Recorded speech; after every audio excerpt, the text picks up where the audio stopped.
क्या आपको कभी महसूस हुआ है कि जैसे जैसे उम्र का सफर आगे बढ़ता है वैसे वैसे जिंदगी की रफ्तार थोड़ी धीमी हो जाती है? दोस्तों, यह सुनकर शायद आपका मन उन सुनहरे दिनों को याद करे जब आप हंसते खेलते दिन बिताते थे और हर काम में एक अलग सी ताजगी थी। वो काम जो पहले बहुत आसान लगते थे अब शायद थोड़े जटिल लगने लगे हैं। खासकर अगर आपकी उम्र 70 के पार जा चुकी है तो ये बातें और भी ज्यादा सटीक लगने लगती हैं। ये सोचकर मन थोड़ा सा भारी हो सकता है, लेकिन रुकिए, यह जिंदगी का एक अनमोल पड़ाव है जहां हर कदम पर आप नई ताकत और समझ पा सकते हैं। लेकिन क्या आपने कभी सोचा है कि इस उम्र में कुछ छोटी छोटी आदतें ही आपके शरीर, मन और सेहत पर कितना बड़ा असर डाल सकती हैं? ये सुनकर आपके दिल में एक नई उम्मीद का दीप जलता है। आज हम उन आदतों की बात करेंगे जो अगर अब भी आपकी दिनचर्या में बनी हुई हैं तो धीरे धीरे आपका शरीर थकने लगेगा और जिंदगी का उत्साह भी कम हो सकता है। मगर अच्छी बात यह है, इन आदतों को आप अभी भी बदल सकते हैं और 70 की उम्र को भी आत्मनिर्भरता, ताजगी और आत्मविश्वास के साथ जी सकते हैं। यह सुनकर आपका मन कहता है, हाँ, मैं अभी भी अपनी जिंदगी को और खूबसूरत बना सकता हूँ। जो हर सुबह उठकर जिंदगी को गर्व और जोश के साथ गले लगाना चाहते हैं, जो अपने अनुभवों की अमूल्य थाती को संजोए हुए हैं और जो यह मानते हैं कि 70 की उम्र भी एक नई शुरुआत का सुनहरा मौका है। शुरू करने से पहले दोस्तों, अगर आपने इस चैनल को सब्सक्राइब नहीं किया है तो इस वीडियो को लाइक करके चैनल को सब्सक्राइब जरूर कर लीजिए। आपका एक सब्सक्राइब भी मनोबल को बढ़ाता है। तो चलिए बात करते हैं 8, लंबे समय तक बैठे रहना। बैठना अब नया धूम्रपान है। 70 साल की उम्र के बाद शरीर वैसे ही थोड़ी धीमी गति से काम करने लगता है। मांसपेशियां सिकुड़ने लगती हैं, हड्डियां कमजोर होने लगती हैं और जोड़ों में जकड़न बढ़ने लगती है। यह सुनकर शायद आप उन पलों को याद करें जब आप अपने बगीचे में टहलते थे और अब शायद वह टहलना थोड़ा मुश्किल लगता है। ऐसे में अगर आप दिन का ज्यादातर हिस्सा सोफे या कुर्सी पर बैठे बैठे बिताते हैं तो यह आपकी सेहत के लिए एक गंभीर खतरा बन सकता है। आपने शायद सुना होगा, sitting is the new smoking, यानी बहुत देर तक बैठे रहना अब धूम्रपान जितना ही खतरनाक माना जा रहा है। यह बात आपके दिल को छूकर आपको सोचने पर मजबूर कर देती है। जब आप घंटों तक एक ही जगह बैठे रहते हैं तो शरीर की रक्त संचार प्रक्रिया धीमी हो जाती है। इससे टांगों की मांसपेशियां कमजोर होती हैं, पीठ में दर्द शुरू हो सकता है और दिल की बीमारियों का खतरा भी कई गुना बढ़ जाता है। खासकर बुजुर्गों में यह आदत धीरे धीरे जीवन की गुणवत्ता को घटा देती है। चलने की शक्ति कम हो जाती है, गिरने का खतरा बढ़ जाता है और आत्मनिर्भरता खोने लगती है। यह सोचकर मन थोड़ा उदास हो सकता है, लेकिन दोस्तों, यही वह पल है जहां आप अपने शरीर को फिर से ताकत दे सकते हैं। लेकिन अच्छी खबर यह है कि इससे बचा जा सकता है, और वो भी बिना किसी जटिल या कठिन व्यायाम के। आपको बस अपनी दिनचर्या में छोटे छोटे बदलाव करने हैं। हर 25 से 30 मिनट पर उठकर थोड़ा चलें। चाहें तो कमरे में 2 चक्कर लगाएं, बालकनी में खड़े होकर गहरी सांस लें या हाथ पैर फैलाकर हल्के स्ट्रेच करें। यह न सिर्फ आपके शरीर में लचीलापन बनाए रखेगा बल्कि मस्तिष्क को भी ताजगी देगा। आप चाहें तो टीवी देखते समय विज्ञापन ब्रेक में उठ जाएं या अलार्म लगाकर हर आधे घंटे में खुद को टहलने के लिए याद दिलाएं। अगर संभव हो तो घर में हल्के योगासन या कुर्सी पर बैठकर एक्सरसाइज करने की आदत डालें। इस उम्र में सक्रिय रहना ही स्वस्थ और स्वतंत्र जीवन की सबसे मजबूत बुनियाद है। कल्पना कीजिए, आप सुबह की हल्की धूप में टहल रहे हैं, आपके कदमों में ताकत है और आपका मन गर्व से भरा है। यह छोटा सा बदलाव आपको फिर से जवान महसूस कराएगा। 2, नींद को हल्के में लेना। कम सोना, धीमे मरना। 70 साल के बाद अक्सर लोग यह मान लेते हैं कि अब नींद कम आना सामान्य बात है, लेकिन यह सोच गलत है और यह आपकी सेहत को गंभीर रूप से नुकसान पहुंचा सकती है। यह सुनकर शायद आप उन रातों को याद करें जब आप बिस्तर पर लेटे हुए पुरानी यादों में खो जाते हैं और नींद कहीं दूर चली जाती है। भले ही उम्र बढ़ रही हो, लेकिन हमारे शरीर और मस्तिष्क को उतनी ही गहरी और नियमित नींद की जरूरत होती है जितनी युवावस्था में होती थी। नींद हमारे शरीर की मरम्मत का समय होता है। इसी दौरान दिमाग दिन भर की सूचनाओं को व्यवस्थित करता है, कोशिकाएं खुद को रिपेयर करती हैं और हार्मोन संतुलन बनाए रखता है। अगर नींद अधूरी रहती है तो याददाश्त कमजोर पड़ने लगती है, चिड़चिड़ापन बढ़ता है और मानसिक स्वास्थ्य बिगड़ने लगता है। यही नहीं, यह डायबिटीज, हाई ब्लड प्रेशर और हृदय रोग जैसी बीमारियों की जड़ भी बन सकती है। यह सोचकर मन थोड़ा भारी हो सकता है, लेकिन दोस्तों, नींद आपके हाथ में है। यह आपके जीवन का वह अनमोल तोहफा है जिसे आप फिर से पा सकते हैं। बुजुर्गों में नींद की गड़बड़ी अक्सर दिन की आदतों से जुड़ी होती है। जैसे देर रात तक टीवी देखना, दिन में लंबी झपकियां लेना या बहुत ज्यादा कैफीन लेना। इन सभी आदतों को बदलकर बेहतर नींद हासिल की जा सकती है। सुबह थोड़ी देर धूप में बैठना मेलाटोनिन नामक नींद हार्मोन को बेहतर करता है। दिन में ज्यादा चाय कॉफी न पिएं और रात को सोने से 1 घंटा पहले मोबाइल, टीवी या लैपटॉप बंद कर दें। साथ ही सोने का समय और उठने का समय नियमित रखें। सोने से पहले हल्का संगीत सुनें या किताब पढ़ें। इससे नींद जल्दी और गहरी आएगी। अच्छी नींद सिर्फ एक आदत नहीं, ये आपकी लंबी और स्वस्थ जिंदगी की सबसे जरूरी नींव है। कल्पना कीजिए, आप सुबह तरोताजा उठते हैं, आपका मन शांत है और आपका चेहरा मुस्कान से चमक रहा है। यह नींद का जादू है जो आपकी जिंदगी को फिर से रंग देगा। 3. पुरानी दवाएं बिना जांचे खाते रहना।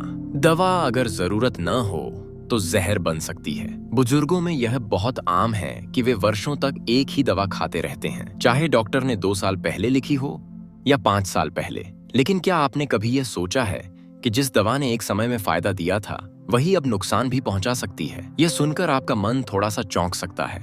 उम्र के साथ हमारा शरीर बदलता है, किडनी की कार्यक्षमता घटती है, लिवर की प्रोसेसिंग धीमी होती है और दवाओं के प्रति संवेदनशीलता बढ़ जाती है। इसका मतलब है कि पुरानी दवाएं शरीर में ज्यादा समय तक रहती हैं, जिससे उनका असर जरूरत से ज्यादा हो सकता है या वे दूसरी दवाओं से टकराकर नुकसान कर सकती हैं। खासकर अगर आप रोज 5 या उससे ज्यादा दवाएं ले रहे हैं तो यह स्थिति पॉलीफार्मेसी कहलाती है, जो बुजुर्गों में सबसे गंभीर स्वास्थ्य समस्याओं में से एक है। यह सोचकर मन थोड़ा भारी हो सकता है, लेकिन दोस्तों, आप अपने स्वास्थ्य की बागडोर अपने हाथ में ले सकते हैं। इसका समाधान बहुत आसान है। हर 6 महीने में अपने डॉक्टर से सभी दवाओं की समीक्षा करवाएं। उनसे पूछें, क्या यह दवा अब भी जरूरी है? क्या यह किसी दूसरी दवा से रिएक्शन तो नहीं कर रही? क्या अब कम डोज में भी असर हो सकता है? इसके अलावा हमेशा दवा के पैक पर लिखी हुई तारीखें और दिशा निर्देश ध्यान से पढ़ें। कभी भी बिना डॉक्टर की सलाह के कोई दवा अचानक बंद न करें। अगर आपको बार बार चक्कर आते हैं, अचानक थकावट महसूस होती है या भूख कम लगती है, तो यह दवाओं के साइड इफेक्ट भी हो सकते हैं। इसलिए सतर्क रहना जरूरी है। दवाएं जरूरी हैं, लेकिन जागरूकता उससे भी ज्यादा जरूरी है। अपने शरीर के साथ संवाद करें और जब भी जरूरत हो पुराने नुस्खों पर फिर से सोचें। यह जागरूकता आपकी सबसे बड़ी ताकत है। 4. तनाव को दबा लेना। जो दिल में है उसे बाहर निकालिए, वरना वही जहर बन जाता है।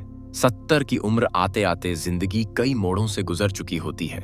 जीवन साथी का बिछुड़ना, बच्चों का दूर हो जाना, पहले जैसी ऊर्जा का न होना और कई बार अकेलेपन का गहराता एहसास।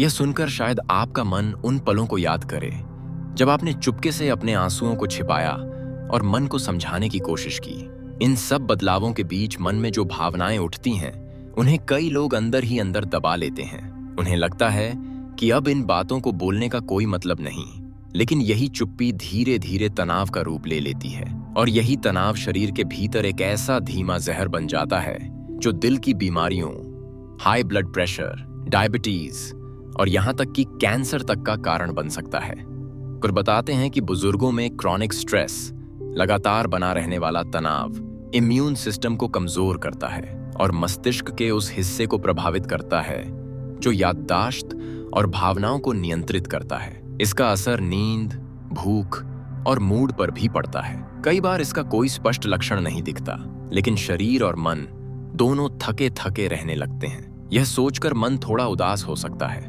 लेकिन दोस्तों, आपका मन अनमोल है और इसे हल्का करना आपके हाथ में है। इसलिए जरूरी है कि आप अपनी भावनाओं को दबाएं नहीं, बल्कि उन्हें साझा करें। बात करने से कोई कमजोर नहीं होता, बल्कि और मजबूत बनता है। चाहें तो अपने बेटे बेटी से बात करें, किसी पुराने दोस्त से दिल की कहें या जरूरत हो तो किसी काउंसलर या डॉक्टर से संपर्क करें। आजकल बुजुर्गों के लिए बनाए गए सीनियर सपोर्ट ग्रुप्स भी मौजूद हैं, जहां लोग अपने अनुभव, तकलीफें और समाधान साझा करते हैं। योग, ध्यान और गहरी सांसों की एक्सरसाइज भी मानसिक तनाव को कम करने में बेहद मददगार होती हैं। सबसे जरूरी बात, खुद को दोष न दें, न ही तुलना करें। आप जो महसूस कर रहे हैं वो सच है और उसकी कद्र की जानी चाहिए। मन जितना हल्का होगा, शरीर उतना ही स्वस्थ रहेगा। यह हल्कापन आपकी जिंदगी को नए रंगों से भर देगा। 5. सिर्फ पेट भरने के लिए खाना। जब हम छोटे थे तो खाना जिंदगी का एक रंग था। लेकिन उम्र के साथ साथ स्वाद कम होने लगता है, भूख भी कम हो जाती है और कई बार लोग कहते हैं अब खाने का कोई मजा नहीं रहा। यह सुनकर शायद आप उन पलों को याद करें जब आपने माँ के हाथ का खाना खाया था और हर कौर में प्यार महसूस होता था। यही सोच धीरे धीरे एक और बड़ी गलती में बदल जाती है, सिर्फ पेट भरने के लिए खाना। लेकिन सच ये है कि इस उम्र में भोजन सिर्फ पेट नहीं, पूरे शरीर की जरूरत है, खासकर हड्डियों, मांसपेशियों और दिमाग की। यह सच आपके दिल को गहराई से छूता है ना? 70 की उम्र के बाद शरीर में पोषक तत्वों की कमी जल्दी होने लगती है। विटामिन डी, प्रोटीन, फाइबर और अच्छे फैट्स की जरूरत बढ़ जाती है। अगर हम सिर्फ दाल चावल खाकर काम चला रहे हैं या ज्यादा नमक, चीनी और प्रोसेस्ड चीजों पर टिके हैं तो यह शरीर को कमजोर कर सकता है। हड्डियां भुरभुरी होने लगती हैं, मांसपेशियां सिकुड़ने लगती हैं और ऊर्जा का स्तर लगातार गिरता है। यह सोचकर मन थोड़ा भारी हो सकता है, लेकिन दोस्तों, आपकी थाली आपके स्वास्थ्य की चाबी है और इसे फिर से रंगों से भरना आपके हाथ में है। अब आपको रंग बिरंगे, ताजे और पोषण से भरपूर भोजन की जरूरत है। हर दिन खाने में फल, हरी सब्जियां, पर्याप्त प्रोटीन जैसे दालें, पनीर, अंडा या हल्का मांस और थोड़ी मात्रा में अच्छे फैट जैसे अखरोट, बादाम या देसी घी जरूर शामिल करें। साथ ही पानी की मात्रा का ध्यान रखें। कई बुजुर्ग कम पानी पीते हैं जिससे थकान और कब्ज की समस्या बढ़ जाती है। भोजन को एक अनुष्ठान की तरह लें, शांति से खाएं, चबाकर खाएं और आभार के साथ खाएं। अगर जरूरत हो तो किसी न्यूट्रिशन एक्सपर्ट से मिलकर एक उम्र के हिसाब से डाइट प्लान भी बनवा सकते हैं। याद रखिए, इस उम्र में खाना सिर्फ पेट नहीं भरता बल्कि आपको फिर से जिंदा महसूस कराता है। कल्पना कीजिए, आप एक रंग बिरंगी थाली के सामने बैठे हैं, हर कौर में ताजगी और प्यार है और आपका शरीर आपको ताकत के लिए धन्यवाद दे रहा है। यह भोजन आपकी जिंदगी को फिर से जीवंत करेगा। 6. खुद की दूसरों से तुलना करना। आपकी कहानी सिर्फ आपकी है। उसकी उम्र भी 75 है, लेकिन देखो कैसे तेज चलता है। उनके बच्चे हर रविवार मिलने आते हैं, मेरे तो फोन भी मुश्किल से करते हैं। मैं इतना अकेला क्यों हूं? यह सोच ही धीरे धीरे आपके आत्मविश्वास को सबसे ज्यादा चोट पहुंचाती है। यह सुनकर शायद आपका मन उन पलों को याद करे जब आपने चुपके से अपने दिल में यह सवाल उठाए और मन उदास हो गया। तुलना करना इंसानी फितरत है, लेकिन 70 की उम्र में यह आदत आत्मसम्मान को नष्ट कर सकती है। हर व्यक्ति का जीवन अलग है, उसकी जिम्मेदारियां, परिस्थितियां, शरीर और भावना सब कुछ अलग है। कोई तेज चलता है तो शायद उसने उम्र भर मेहनत की है। कोई अकेला नहीं है तो हो सकता है उसका परिवार पास में रहता है। लेकिन इसका यह मतलब नहीं कि आपकी जिंदगी में कुछ कम है। यह सच आपके दिल को गहराई से छूता है ना? आपने भी बहुत कुछ झेला है, सीखा है, सहा है और आज आप जहां हैं वो आपके अनुभवों की अमूल्य थाती है। तुलना छोड़कर जब आप अपने भीतर झांकते हैं तो असली शांति वहीं मिलती है। हर दिन एक नई शुरुआत है। चाहें तो सुबह उठकर अपनी कोई पुरानी पसंदीदा किताब पढ़ें, पौधे लगाएं। खुद की तुलना खुद से करें। क्या मैं आज थोड़ी ज्यादा मुस्कुराया? क्या मैंने खुद के लिए कुछ अच्छा किया? जो आपके पास है उसे पूरी तरह अपनाइए और जो नहीं है उसे जाने दीजिए। यह आपकी जिंदगी की सच्ची जीत है। धन्यवाद।